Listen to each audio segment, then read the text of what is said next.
안녕하세요. 책 읽는 뮤주입니다. 오늘 소개할 책은 너의 말이 좋아서 밑줄을 그었다. 림태주 에세이 출판사 웅진 지식하우스. 책 제목이 너무 좋지 않나요? 저는 이 제목을 들었을 때 얼마나 사랑하고 얼마나 좋아하면 이런 제목이 나왔을까 하는 생각도 했고요. 분명 이분은 사랑을 많이 충분히 해보신 분이 아닐까 그런 생각도 들었습니다. 우리가 사랑할 때 그 상대방의 말이 너무 좋아서 하나하나 마음에 새기며 밑줄을 긋기도 하잖아요. 지금은 제 언어에서 밑줄 긋고 싶은 말이 많아졌으면 좋겠다는 생각이 들었습니다. 지은이 림태주 최소한의 삶이 최선의 삶이다. 나는 이 정언을 믿으며 쓴다. 거의 실패하지만 나만이 쓸 수 있는 가장 단순한 삶의 문장을 꿈꾼다. 한때 서정시를 썼으나 지금은 보통의 언어로 생활에 정박해 있다. 세상에 와서 가장 많은 신세를 지는 마음이라는 정체를 알고 싶었다. 관계의 물리학이 사람 사이에 작용하는 마음의 중력을 물리적 상상력으로 풀어냈다면 너의 말이 좋아서 밑줄을 그었다는 언어의 명도가 마음의 채도에 미치는 영향과 그 둘의 관계를 보정하는 화학식을 찾으려고 온 마음을 다했었다. 지난 작품들 덕분에 지금이 있다. 아무도 그리워하지 않으려고 쓴 그리움의 문장들, 동백꽃처럼 더운 사랑으로 쓴 그토록 붉은 사랑. 여전히 나를 흔들어 붉고 외롭게 한다. 언어의 연금사들이 많지만 나도 그 직업에 종사한다는 자긍을 부끄러워한 적이 없다. 너의 말이 좋아서 밑줄을 그었다. 프롤로그 내가 만난 최고의 문장. 너였다. 지금껏 내가 만난 최고의 문장은 나는 오늘도 너라는 낱말에 밑줄을 긋는다. 너라는 말에는 다정이 있어서, 진심이 있어서, 쉬어갈 자리가 있어서, 차별이 없어서, 사람이 있어서 좋았다. 나는 너를 수집했고 너에게 온전히 물들었다.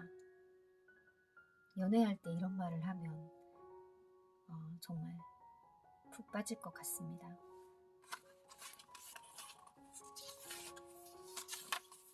차례 1부 사이의 명도, 2부 마음의 날씨, 3부 식물의 빛깔, 4부 글의 채도, 1부 사이의 명도. 진심을 알아보는 법. 상대방에게 내 마음을 강조하고 싶을 때, 믿어달라고 호소할 때 나는 정말에 악센트를 넣어 말했다. 정말을 넣으면 진심인 것처럼 느껴졌다. 오해가 이해로 바뀌기도 했다. 쉽게 용서받을 수도 있었다. 그런데 이상했다. 정말이란 말을 남발할수록 점점 나의 진심이 뭔지 모르게 되었다. 진심이란 말도 홀로 세워놓고 보면 초라해 보인다. 마음은 너무 드러내도 문제고 너무 안 드러내도 문제다. 나는 진심이 겉으로 드러난 정황 혹은 정도를 가리켜 진정성이라고 생각한다. 우리는 진정성이 느껴지는 사람이나 식당이나 물건의 신뢰와 호감을 갖게 된다. 바쁘다고 핑계대고 만나주지 않는 사람과 바쁘더라도 흔쾌히 시간을 내주는 사람의 차이가 관계의 진전성을 가른다. 시간이야말로 확실한 진심의 지표다. 정말은 정말일 때만 쓸 수 있다. 정말은 진심일 때만 쓸 수 있다. 정말 사랑한다면 그에게 1순위로 시간을 내주어야 한다. 믿는다는 말에 대하여 믿음은 기대와 대가의 합작품이다. 주고받음이 있어야 믿음의 호응관계가 성립한다. 돌이켜보면 우리의 사랑이 실패한 이유는 상대방의 언어를 제대로 이해하지 못하는 데 원인이 있었다. 가끔은 혼자 해도 좋다. 지금 통화 가능해요? 누구랑 같이 있어요? 마음이 가는 사람이 전화해서 내게 묻는다. 나는 이렇게 물어봐주는 게 좋다. 바쁘다거나 옆에 누가 있다고 하면 용건만 간단히 말하고 끊겠다는 살피는 마음이 들어있다. 혼자 있을 줄 안다는 것은 자신을 돌보고 아낄 줄 안다는 뜻이다. 혼자일 때도 완전히 혼자가 되지는 않는다. 그리워하느라, 미워하느라, 밀어내느라 누군가와 있기도 한다. 치열하게 자기를 부정하고 애써 자기를 긍정하느라 사투를 벌이는 혼자도 있다. 그래서 혼자가 되면 약해지고 또 강해진다. 고독은 어쨌든 강렬하게 나를 느끼는 것이고 그런 혼자의 느낌은 살아있는 동안의 선물이다. 싸움의 기술. 사랑은 이해로부터 시작된다. 사람들은 사랑 앞에서 상대의 좋고 나쁨을 따진다. 사랑의 함수는 좋고 나쁘고의 가치 판단 문제가 아니라 얼마나 같고 얼마나 다른가의 변수를 풀어가는 계산식이다. 성격, 체질, 가치관, 식습관, 감수성, 말투, 취향 등등 모든 것이 서로 다를 수밖에 없다. 다른 것이 정상이다. 온갖 불평과 위험을 감수하고 돈과 시간을 써가며 여행하는 이유는 여행이 다른 세계의 새로운 맛을 경험하게 해주기 때문이다.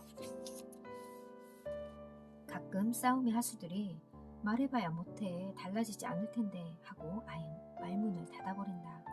우리는 상대를 바꾸기 위해서 말을 하는 게 아니다.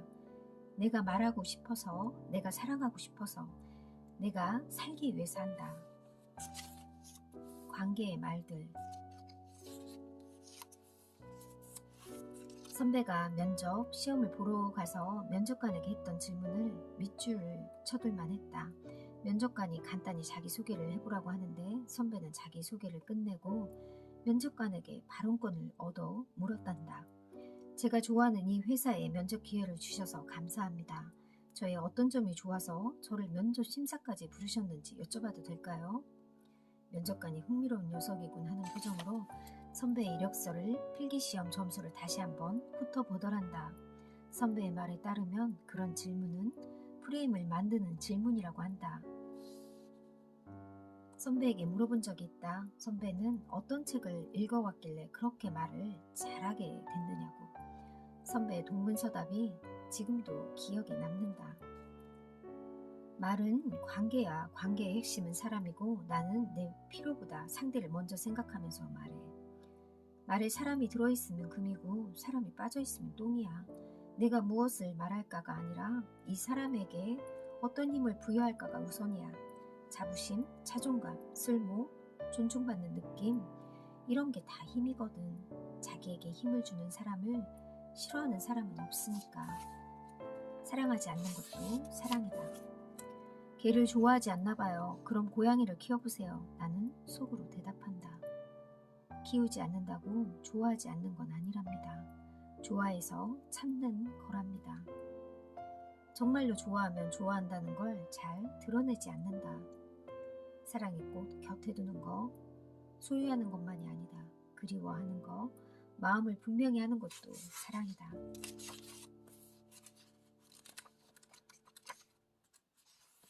말의 표정, 거리를 둔다는 게 쉬운 일이 아니다. 군대는 딱 그런 공간이다. 마음에 안 든다고 때려치울 수도 없다. 전출도 마음대로 안 되니 버티는 수밖에 다른 방도가 없다. 요즘은 서로 화합, 마음이 맞거나 대화가 잘 이루어지는 경우에 케미가 맞는다고 한다.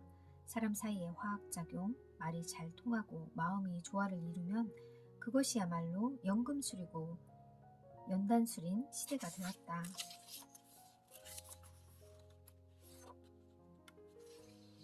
관계를 맺게 되면 서로 의존하게 되고 각기 맡게 되는 역할이 생긴다. 관계에 불신이 쌓이면 결국 독한 말들을 내뱉는다. 넌 변했다고 최후 통첩을 날리게 된다. 사람은 사랑하는 사람에게 듣는 아픈 말 때문에 시들고 병들고 앓는다. 그런데 그가 하지 않는 말 때문에 기뻐하거나 행복해하진 않는다. 나는 아직껏 사랑하는 사람에게 저런 불신의 말을 들어본 적이 없다. 그것이 얼마나 고마운 일인지도 알고 있다. 우리는 하는 일, 하는 생각, 하는 말에 거의 모든 에너지를 쏟고 신경을 집중한다. 사랑하기 때문에 무언가를 하지 않는 거, 사랑을 증명하기 위해서 좋아하는 무언가를 하는 만큼 싫어하는 무엇을 하지 않는 거, 그 깊은 마음은 사랑을 그윽하게 만든다. 2부 마음의 날씨. 우리는 사랑 없이는 살 수 없고 사는 동안에 마음의 거리를 좁혀가는 일을 멈출 수 없으므로 마음의 말을 배우는 시간. 죄송하지만 그건 어렵겠습니다. 누군가에게 거절의 말을 듣고 또 누군가에게 거절의 말을 할 때마다 섬뜩하다. 거절당하는 일이 어른의 세계에 다반사로 많다. 적어도 아이가 어릴 때만이라도 거절하지 말았어야 했다는 자책감, 당연히 된다고, 그래도 괜찮다고 말해줬더라면 얼마나 좋았을까.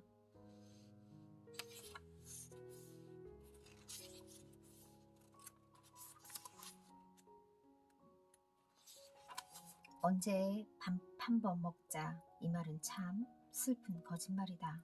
언제는 가까운 내일이 되지 못했고 밥은 마음을 나누는 여유가 되지 못했다. 그때는 분주함이 관계를 망쳤고 지금은 바이러스가 사이를 갈라놓았다.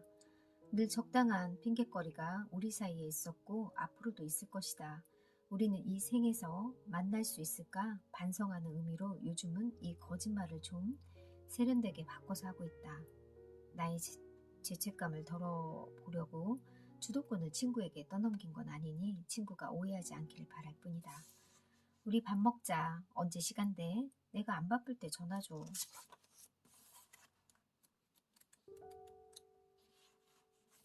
(3부) 식물의 빛깔. 친구가 한동안 말없이 술잔을 기울이다가 내게 물었다. 내가 원하는 게 혹시 너한테 정말 없는 거야? 순간 나는 술이 깼다. 내게 없는 것을 욕망하지 말고 내게 있는 것을 욕망해라.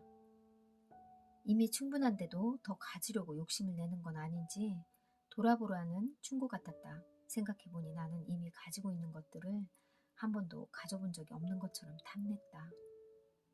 경제학에 결별점이라는 개념이 있다.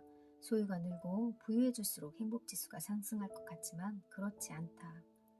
결별점에 이르면 소유량이 늘어도 행복감이 더 이상 상승하지 않는다. 결별점은 말한다. 행복이나 불행을 느끼는 감정이 우리의 절대적인 상태에 달려있지 않는다고, 상황을 어떻게 인식하는지, 자신이 가진 것에 얼마나 만족하는지에 달려있다고 말이다. 꽃이 하는 말. 꽃 이름이나 꽃말을 들여다보면 신화와 전설이 깃들여 있는 경우가 많다. 사람들은 꽃에 이야기를 지어붙이고 꽃말을 만들어내고 그 의미를 주고받으며 꽃을 장식품으로 애용해왔다. 능소화는 명예이고 수선화는 자기애, 백합은 순결, 붉은 장미는 열정적인 사랑. 한번 붙어진 꽃말은 그 의미로 고정되어 버린다. 벌과 나비를 불러들이듯이 꽃은 사람의 마음을 흔들어 무장해제한다. 그것은 지구에서 살아남기 위한 꽃들의 오래된 전략이다. 흔들어 좋아하게 만든다. 나는 꽃이 피면 내가 하고 싶은 말들을 꽃에게 들려준다. 내 말은 씨방에 보관된다. 씨앗 안에는 내 말의 유전 형질이 숨쉬고 있다. 최종한 씨앗을 새봄에 다시 뿌리고 꽃이 피면 나는 꽃 속에서 향기로운 나의 말을 본다. 꽃이 아름다운 이유는 나의 가장 아름다운 끌림의 한때를 기억하고 있기 때문이다. 꽃과 인간은 그렇게 연결되어 흔들린다. 아, 그렇군요. 제가 꽃을 보면 마음이 흔들리는데 이런 이유가 있는 거 저도 그런 것 같네요.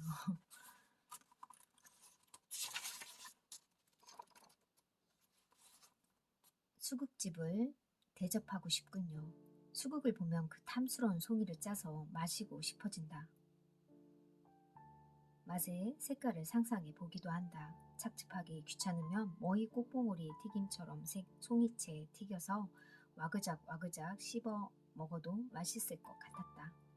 저는 이 문장에서 이렇게 예쁜 꽃을 어떻게 먹을 생각을 하지 하는 생각을 했는데 저는 예쁜 꽃은 보기만 하고 싶습니다. 사람의 삶에 먹는 일만큼 숭고하고 거룩한 일이 있을까? 먹는다는 일이 얼마나 소중한지 풍족한 밥을 가진 사람들은 있는다.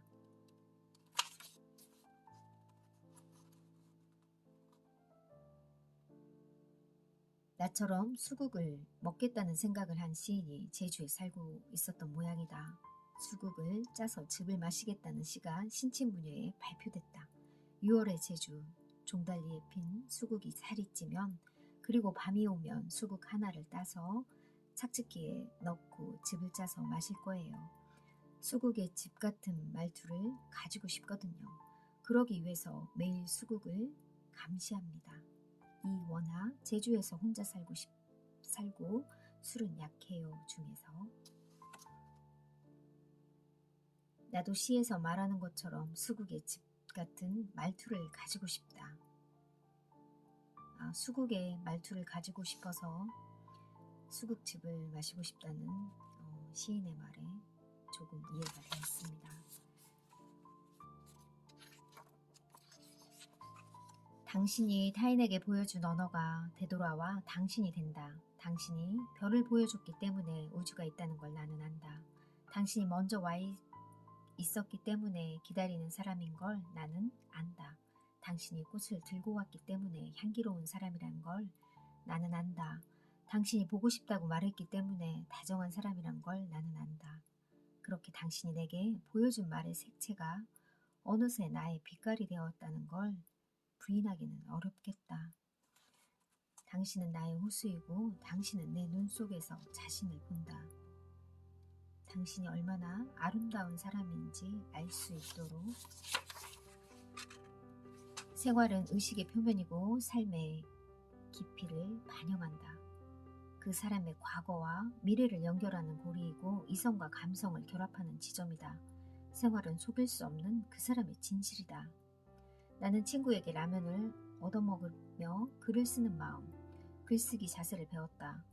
모든 글에는 그 사람의 삶의 태도가 스며있고 삶의 태도는 생활에서 온다. 내가 나를 존중하지 않으면서 남에게 사랑받고 인정받는 글이 쓰이길 기대하면 안 된다. 아름다운 글은 설거지하는 일 같은 거, 스스로를 아끼는 자존 같은 거, 일상을 소중하게 여기는 태도 같은 것에서 나온다. 나는 그렇게 믿음을 쓴다.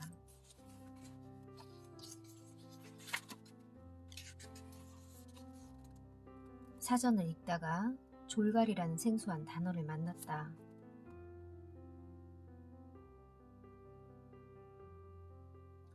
줄거리에 오자인가 싶었는데 잎이 다 떨어진 나뭇가지, 즉 사물에 군더더기를 다 떼고 남은 뼈대를 이르는 말이었다.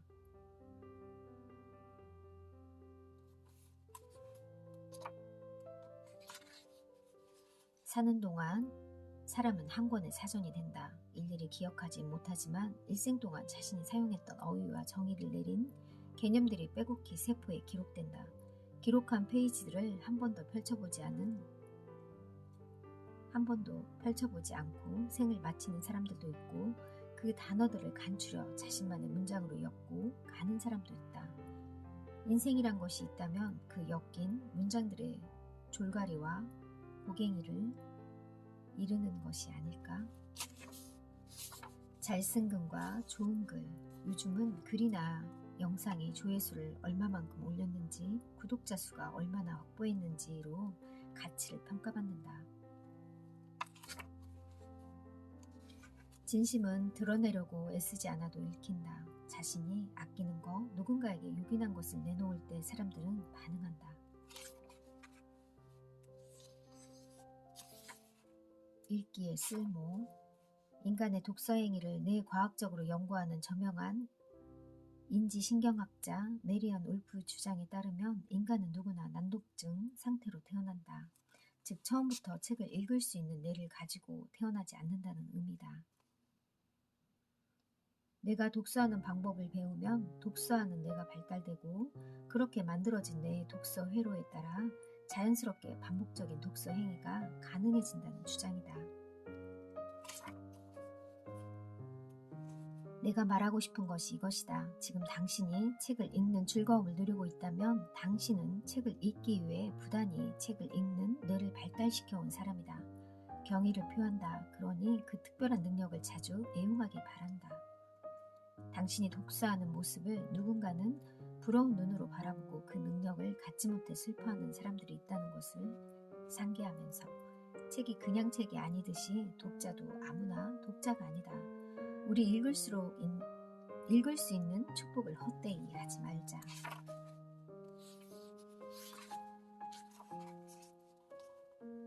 삶은 더하기인 줄 알았다. 무엇이든 가지고 무엇이든 배우고 무엇이든 채우려고 했다.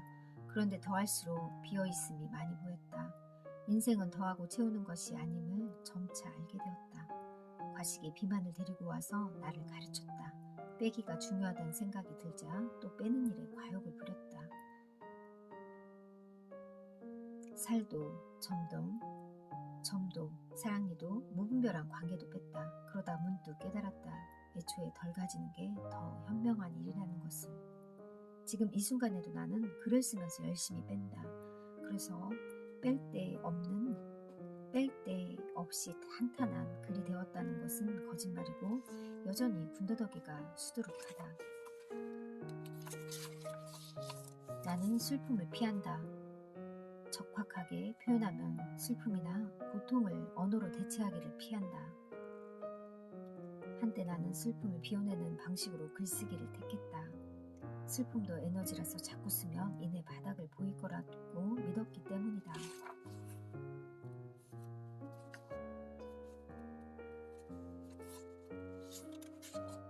여행에서 얻은 한 문장, 거기 갔었다는, 내가 그곳에 있었다는 사실이 중요한 게 아니다. 내가 가졌던 느낌이야말로 내가 그곳에서 살아있었다는 명백한 증거다. 사진으로, 눈으로도, 촉감으로도, 허파로도, 맥박으로도 기억하자. 그 기억이 흩어지기 전에 느낌을 요약해 둘 문장을 찾자. 내가 너를 처음 만났을 때, 내가 너라는 여행지에 도착했을 때 사실적인 감정을 기록하려고 했고 너는 그 안에서 생생해졌고 나는 표현된 감정만큼 너를 사랑했다.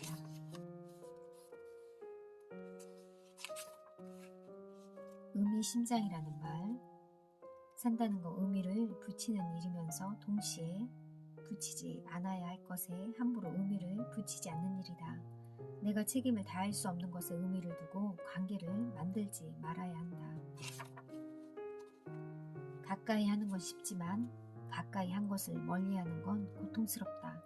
사이를 만들고 틈새에 의미를 끼우는 건 우리의 관계에 심장을 달아둔다는 뜻이다.